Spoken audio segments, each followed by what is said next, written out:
Hey, welcome back to Beyond the Performance TV. I'm your host, Damian Jolivet.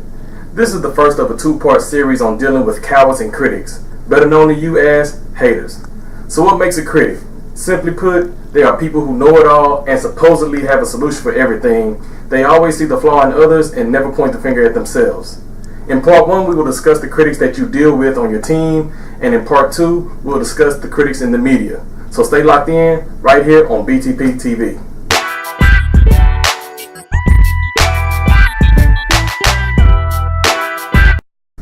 So how do you handle a critic on your team? For starters, don't respond to them.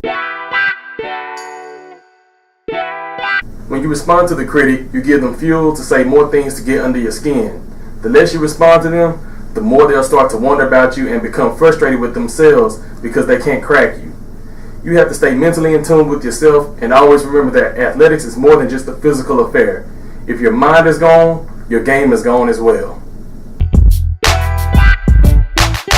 Secondly, don't worry.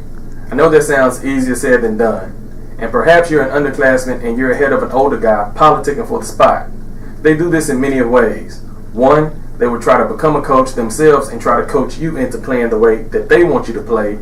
And two, they'll try to point out what you do to a coach to help themselves.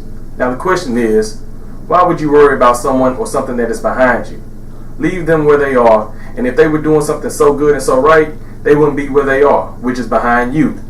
So don't worry, because it causes unneeded stress, and all the work that you put into perfecting your game will go straight out the window, and you'll be trying to prove yourself to someone who is beneath you.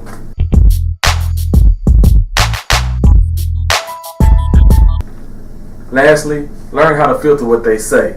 Yeah, they may say some things that aren't up to par, but it's not what they say, it's how you take what they say to you. Will you take it in defeat, or will you use it as motivation?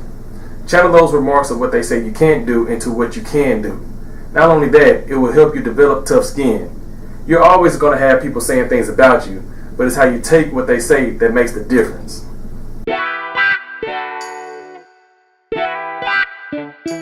So when it comes to dealing with the critics who are your teammates, remember, don't respond to them because it gives them fuel to add to the fire. 2, don't worry about the criticism because they're behind you anyway. And 3, filter what you hear and use it for motivation. Thanks for tuning in. I'm your host, Damian Jolivet. I'll see you right here next time on Beyond the Performance TV.